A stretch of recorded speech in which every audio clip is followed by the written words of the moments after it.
하나님 앞에서라는 제목으로 말씀 전하겠습니다. 오늘 본문 말씀을 통해서 욥은 하나님으로부터 재앙을 당할 만한 죄를 범한 적이 없다라는 것을 지금까지 자신이 살아오면서 행했던 모든 의로운 삶들을 구체적으로 제시하면서 하나님 앞에 간절히 호소하고 있습니다. 욥은 자신의 의로운 삶의 구체적인 사실들을 오늘 본문 말씀을 통해서 10가지로 제시하고 있습니다. 9절에서 12절 말씀을 보면 이웃의 아내를 탐하여 간음하기 위해서 기회를 노린 일이 없었다라고 말을 하고 있고, 13절부터 15절 말씀까지는 종을 학대하지 않고 동등한 인격자로 존중하였다라고 말을 하고 있고, 16절부터 18절까지는 가부와 고아와 가난한 자들을 외면한 일이 없었다라고 말을 하고 있고, 19절부터 20절까지는 헐벗고 빈궁한 자들을 적극적으로 도와주었다. 21절부터 23절까지는 권력자와 결탁해서 약자를 억울하게 한 일이 없었다라고 말을 하고 있고, 24절, 25절 말씀해 보면은 하나님 대신에 재물을 의지한 일이 없었다. 26절부터 28절은 당시 만연하던 많은 사람들이 행하던 우상 숭배에 미혹된 일도 없었다고 말을 하고 있습니다. 그리고 29절, 30절 말씀해 보시면 원수와 자신을 대적하는 자들에게도 사랑으로 그런 사람들을 대하였다라고 말을 하고 있고, 31절, 32절 말씀해 보시면 하인들에게 인자하게 대하였고 나그네와 행인들에게도 후하게 대접하였다라고 말을 하고 있습니다. 그리고 33절, 34절 말씀해 보시면 사람을 두려워해서 위선적인 그러한 삶을 살지 않았다라고 말을 하고 있다는 것이죠. 특히 9절부터 34절 말씀해 보시면 반복적으로 욥이 하는 말이 있는데, 내가 언제 무엇을 하였던가라는 이런 식의 말이 반복되고 있는데, 그러한 말을 통해서 하나님께 재앙을 당할 만한 그러한 죄악을 행한 적이 절대 없다라고 강력하게 주장하고 있는 것을 볼 수가 있습니다. 오늘 이 본문을 살펴보면 욥이 얼마나 대단한 사람인지, 얼마나 의로운 삶을 살아왔는지, 만약 우리들에게 이러한 부와 권력이 있다면 과연 이 가난한 자, 고아 가부, 그리고 약한 자, 그리고 종들에게 욥처럼 이렇게 인격적으로 대할 수 있었을까? 그리고 가난한 자, 가부들에게 이렇게 자신이 가지고 있는 재산을 팔아서 그런 사람들을 도와줄 그런 마음을 과연 우리들은 가지고 있었을까라는 그런 생각을 한번 해보게 됩니다. 그만큼 욥이 살아온 이 인생의 길은 참으로 의로운 삶을 살았다라고 인정할 수밖에 없다는 것이죠.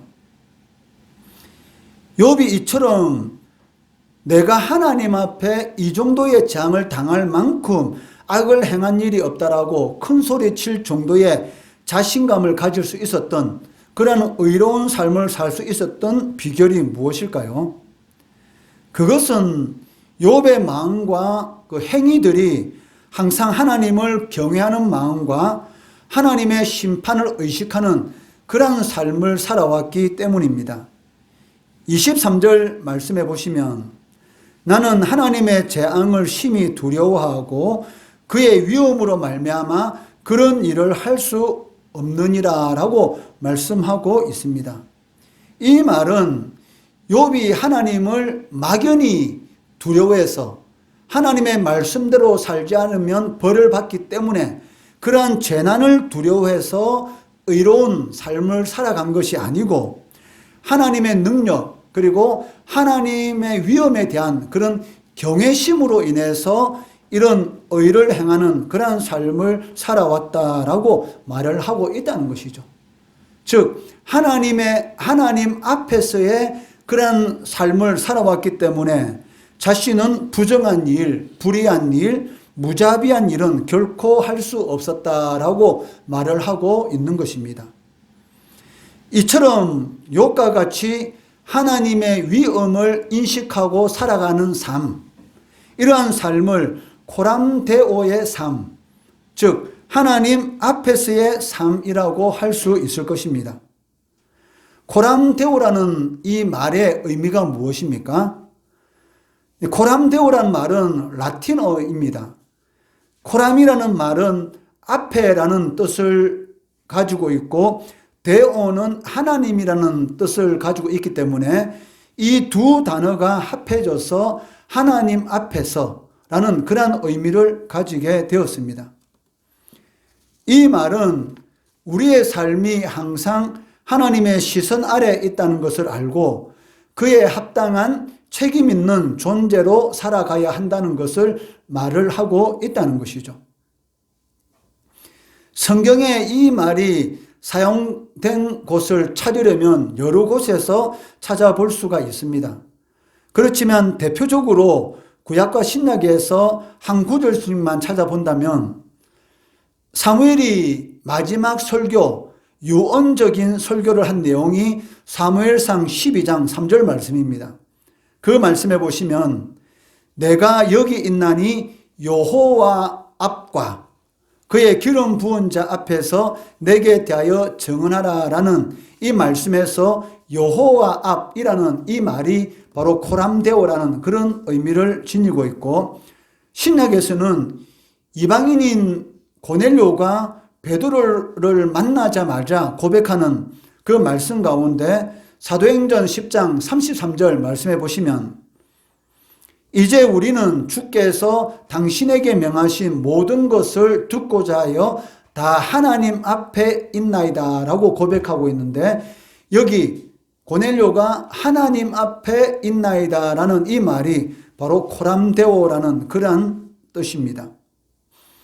이러한 사실은 모든 인간들은 다 하나님의 시선 앞에서 한치도 피할 수 없는 그러한 존재다라는 의미를 가지고 있다는 것이죠. 하나님께서는 모든 것을 보고 계신다라고 말씀하고 있습니다. 사람이 죄를 짓는 이유가 무엇일까요? 아무도 나를 보지 않는다라고 생각하고 있기 때문에 죄를 향한 발걸음을 옮기기 시작하는 것을 볼 수가 있습니다. 만약 누군가가 나를 항상 보고 있다면 과연 죄를 지을 수 있을까? 죄를 지을 수 없죠. 사람이 보고 있는데 어떻게 그 앞에서 죄를 지을 수가 있겠습니까? 아무도 자신을 보고 있지 않다라고 생각하고 있기 때문에 그러한 죄를 짓게 된다는 것입니다. 그렇기 때문에 우리가 안고 일어섬을 아시는 하나님 앞에서 사는 삶이 진정으로 하나님을 경외하는 그러한 삶이다라고 말을 할 수 있다는 것이죠. 그런데 중요한 사실은 하나님 앞에서, 즉 코람데오라는 인생의 모토를 가지고 살아가는 사람들은 반드시 놀라운 하나님의 은혜, 놀라운 변화의 역사를 경험하게 된다는 것입니다. 물론 우리가 하나님 앞에서 살아가는 그러한 마음으로 살아간다 할지라도 실수하고 넘어지고 실패할 수도 있습니다. 그렇지만 하나님 앞에서 살아본 사람은 반드시 다시 원래의 자리로 돌아오게 된다는 것이죠. 즉 제약된 그 자리에 계속 머무르는 그러한 삶은 살지 않는다는 것입니다.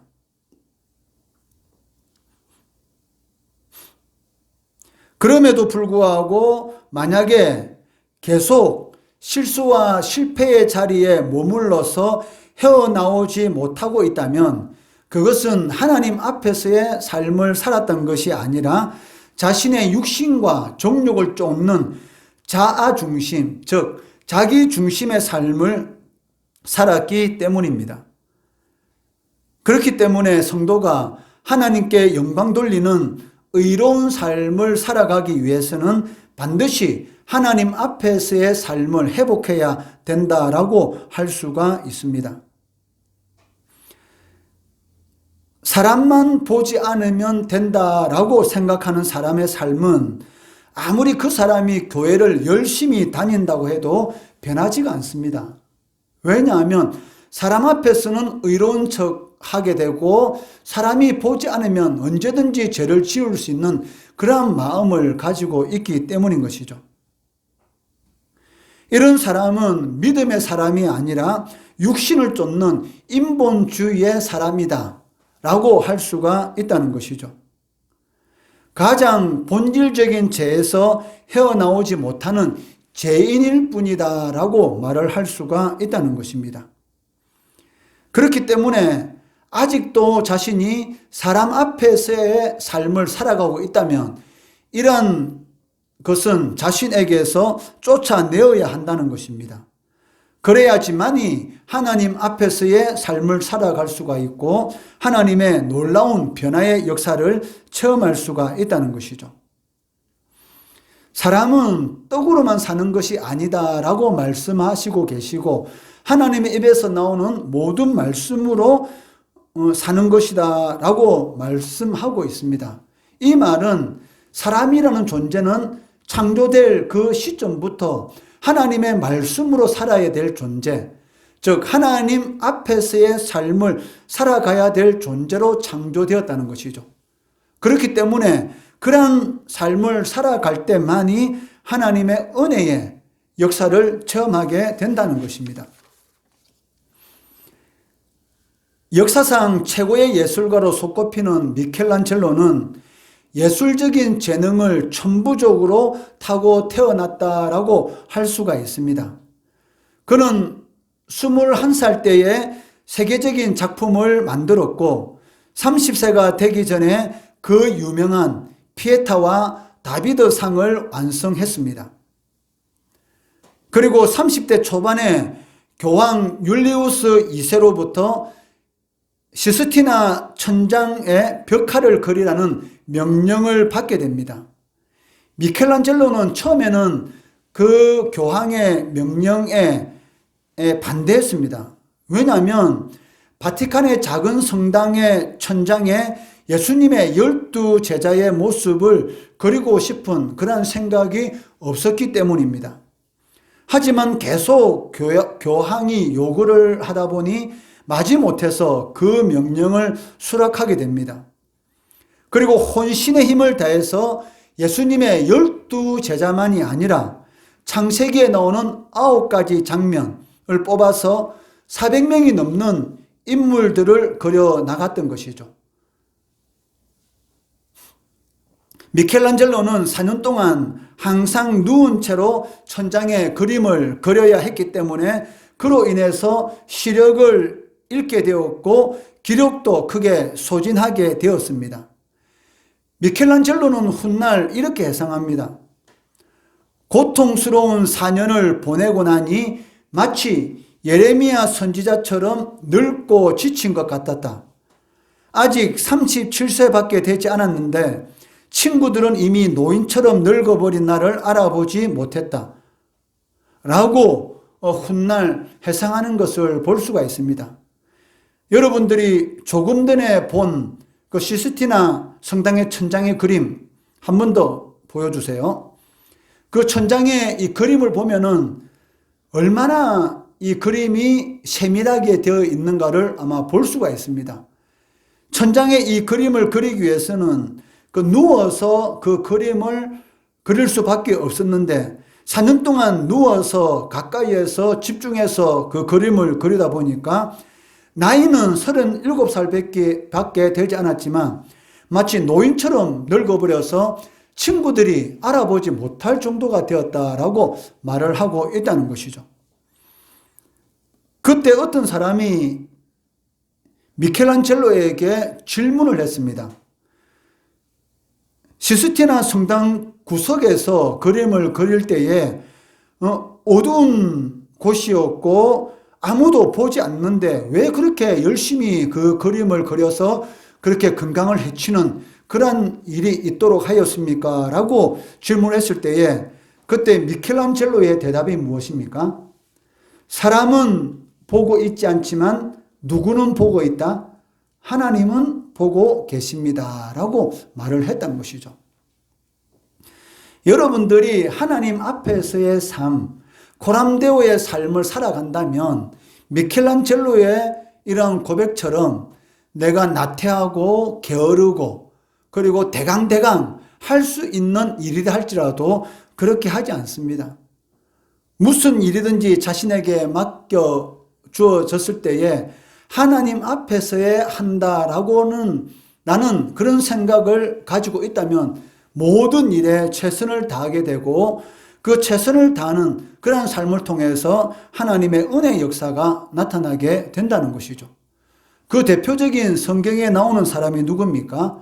바로 요셉이지 않습니까? 요셉이 30살 때 애굽의 총리가 되게 되는데 30살 때의 노예인 애굽 사람도 아니고 이방인이고 그 종살이 하던 사람이 30대에 애굽의 총리 즉 바로 왕 다음에 그날의 2인자로서의 위치에 서게 된다는 것은 거의 불가능한 것이죠.